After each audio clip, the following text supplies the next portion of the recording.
ಸಿಬ್ಬಂದಿಗಳ ಕಳ್ಳಾಟ ಬೆಳಕಿಗೆ ಬಂದಿದೆ. ಇನ್ನು ಕಳೆದ ಬಾರಿ ಒಳ ಮೀಸಲಾತಿಗಾಗಿ ಸಮೀಕ್ಷೆ ನಡೆಸಿದಂತಹ ಸಂದರ್ಭದಲ್ಲೂ ಕೂಡ ಸಾಕಷ್ಟು ಗೊಂದಲಗಳು ಇತ್ತು. ಇದೀಗ ಮತ್ತೆ ಸಿಬ್ಬಂದಿಗಳ ಒಂದು ಕಳ್ಳಾಟ ಗೊಂದಲಗಳಿಗೆ ಕಾರಣವಾಗ್ತಾ ಇದೆ. ಒಂದೇ ಮನೆಗೆ 4 ಸ್ಟಿಕ್ಕರ್ಗಳನ್ನು ಬಿಬಿಎಂಪಿ ಸಿಬ್ಬಂದಿಗಳು ಅಂಟಿಸಿ ಹೋಗಿದ್ದಾರೆ. ಮನೆಯ ಗೋಡೆ, ಮೀಟರ್ ಬಾಕ್ಸು, ಗೇಟು, ಲೆಟರ್ ಬಾಕ್ಸ್ಗೂ ಕೂಡ ಸ್ಟಿಕ್ಕರ್ ಅಂಟಿಸಿ ಹೋಗಿದ್ದಾರೆ. ಬೆಂಗಳೂರಿನ ಮಲ್ಲೇಶ್ವರಂನಲ್ಲಿ ಇರುವಂತಹ ಮನೆಗಳಲ್ಲಿ ಕಂಡುಬಂದಂತಹ ದೃಶ್ಯ ಇದು.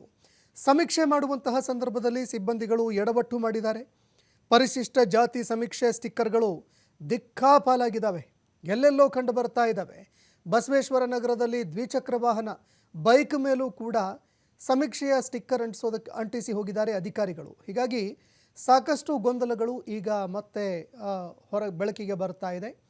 ಕಳೆದ ಬಾರಿಯೂ ಕೂಡ ಸಮೀಕ್ಷೆ ಮಾಡುವಂತಹ ಸಂದರ್ಭದಲ್ಲಿ ಸಾಕಷ್ಟು ರೀತಿಯ ಗೊಂದಲಗಳು ಬೆಳಕಿಗೆ ಬಂದಿತ್ತು.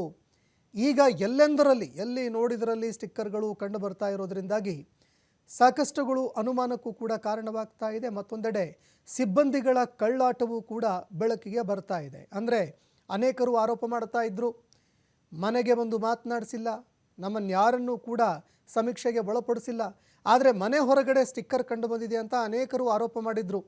ಆದರೆ ಈಗ ಅನೇಕ ರೀತಿಯಲ್ಲಿ ಮತ್ತೆ ಗೊಂದಲಕಾರಿ ದೃಶ್ಯಗಳು ಲಭ್ಯವಾಗ್ತಾ ಇದೆ. ದೃಶ್ಯಾವಳಿಯಲ್ಲಿ ನೀವು ನೋಡ್ತಾ ಇದ್ದೀರಿ. ಆ ರೀತಿಯ ಅನೇಕ ಘಟನೆಗಳು TV5 ಕನ್ನಡದ ಒಂದು ಗಮನಕ್ಕೆ ಬಂದಿದೆ. ಒಂದೇ ಮನೆಗೆ 4 ಸ್ಟಿಕ್ಕರ್ಗಳು, ಬೈಕ್ಗೂ ಕೂಡ ಬಿಟ್ಟಿಲ್ಲ.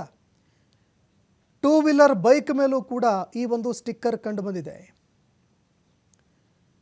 ಈ ಬಗ್ಗೆ ಮತ್ತಷ್ಟು ಮಾಹಿತಿ ಕೊಡ್ತಾರೆ ಪ್ರತಿನಿಧಿ ಗಣೇಶ್ ಹೆಗಡೆ, ನೇರ ಸಂಪರ್ಕದಲ್ಲಿ ಜಾಯ್ನ್ ಆಗಿದ್ದಾರೆ. ಗಣೇಶ್, ಕಳೆದ ಬಾರಿಯೂ ಕೂಡ ಸಾಕಷ್ಟು ಗೊಂದಲಗಳು ಎದುರಾಗಿತ್ತು.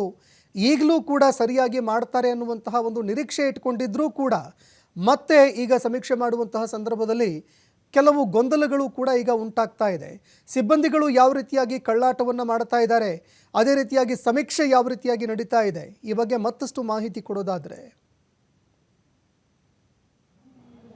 ಸಂತೋಷ್, ಮುಖ್ಯವಾಗಿ ಪರಿಶಿಷ್ಟ ಜಾತಿಯ ಒಳ ಮೀಸಲು ಸಂಬಂಧಪಟ್ಟಂತಹ ಸಮೀಕ್ಷೆ ಅಂತಂದರೆ ರಾಜ್ಯದಲ್ಲಿ ಯಾವ್ಯಾವ ರೀತಿಯ ಈ ಒಂದು ಪರಿಶಿಷ್ಟ ಜಾತಿ ಸಂಬಂಧಪಟ್ಟಂಥ ಒಳ ಮೀಸಲಾತಿ ಇದ್ದಂಥವರು ಅಥವಾ ಮೀಸಲು ಜಾತಿ ಇದ್ದಂಥವರ ಅಂಕಿಅಂಶಗಳನ್ನು ಸಮಾಜ ಕಲ್ಯಾಣ ಇಲಾಖೆ ಕಲೆಕ್ಟ್ ಮಾಡ್ತಾ ಇದೆ. ಅಂದರೆ ಅದರ ದತ್ತಾಂಶವನ್ನು ಸಂಗ್ರಹ ಮಾಡುವಂಥ ಪ್ರಕ್ರಿಯೆ ಮಾಡ್ತಾ ಇದೆ. ಆ ನಿಟ್ಟಿನಲ್ಲಿ ಮನೆಗೆ ತೆರಳಿ ಜಾತಿಯನ್ನು ಒಂದು ಲೆಕ್ಕವನ್ನು ಹಾಕಿಕೊಳ್ಳುವಂಥದ್ದು, ಅದರ ಮಾಹಿತಿಯನ್ನು ಪಡೆದುಕೊಳ್ಳುವಂಥ ಕೆಲಸವನ್ನು ಈಗ ಮಾಡಲಾಗ್ತಾ ಇದೆ. ಇದು ಜುಲೈ ತಿಂಗಳ ಎಂಡ್ವರೆಗೂ ಕೂಡ ಒಂದು ಸರ್ಕಾರ ಅವಕಾಶವನ್ನು ಅಧಿಕಾರಿಗಳಿಗೆ ನೀಡಿರುವಂಥದ್ದು.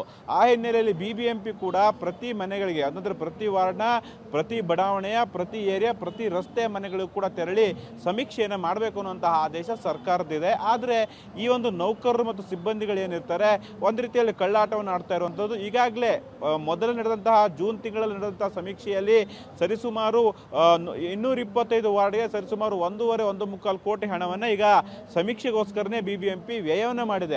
ಆದರೆ ಸಮೀಕ್ಷೆ ಕೂಡ ಇನ್ನೂ ಅಪೂರ್ಣವಾಗಿದೆ. ಅದರ ಸರಿಯಾದಂತಹ ದತ್ತಾಂಶಗಳನ್ನು ಕಲೆಕ್ಟ್ ಮಾಡಲಿಕ್ಕೆ BBMPಯಿಂದ ಆಗ್ತಾ ಇಲ್ಲ. ಆದರೆ ಈಗಿರುವಂಥದ್ದು ನಾವು ನೋಡ್ತಾ ಇದ್ದೀವಿ. ಮೊನ್ನೆ ಕೂಡ ಒಂದು ರೀತಿಯಲ್ಲಿ ಏನು ನಿರ್ಮಾಣ ಹಂತದ ಕಟ್ಟಡಗಳಿಗೆ ಏನು ಅಂಶಗಳು ಅಂತಂದರೆ ಚೀಟಿಯನ್ನು ಅಂಟಿಸುವಂಥದ್ದು ಅಥವಾ ಸ್ಟಿಕ್ಕರನ್ನು ಅಂಟಿಸುವಂಥ ಪ್ರಕ್ರಿಯೆ ಮಾಡಿದ್ರು. ಇದೀಗ ಬೈಕಿಗೆ ಅಂಟಿಸುವಂಥದ್ದು, ಹಾಗೇನೆ ಮೀಟರ್ ಬೋರ್ಡಿಗೆ ಅಂಟಿಸುವಂಥದ್ದು, ಒಂದೇ ಮನೆಗೆ 4 ಸ್ಟಿಕ್ಕರನ್ನು ಅಂಟಿಸಿರುವಂಥದ್ದು. ಅದು ಯಾವ ರೀತಿ ಸಮೀಕ್ಷೆಯನ್ನು ಮಾಡ್ತಾರೆ ಅನ್ನುವಂಥದ್ದು ಕೂಡ ಈಗ ಒಂದು ಪ್ರಶ್ನೆ ಇರುವಂಥದ್ದು. ಇದು ಒಂದು ರೀತಿಯಲ್ಲಿ ಕಳ್ಳಾಟವೋ ಅಥವಾ ನಿರ್ಲಕ್ಷ್ಯವೋ ಅಥವಾ ಅಸಡ್ಡೆ ಅನ್ನುವಂಥದ್ದು ಈಗ ಗೊತ್ತಾಗ್ತಾ ಇಲ್ಲ. ಯಾಕೆಂದರೆ ಈ ಹಿಂದೆ ಹಲವು ಬಾರಿ ಈ ಬಗ್ಗೆ ಪ್ರಶ್ನೆಯನ್ನು ಮಾಡಿದ್ವಿ, ಸರ್ಕಾರದ ಗಮನಕ್ಕೂ ಕೂಡ ಬಂದಿತ್ತು. ಸಾರ್ವಜನಿಕ ಮಾತ್ರ ಎಚ್ಚೆತ್ತುಕೊಳ್ತಾ ಇಲ್ಲ.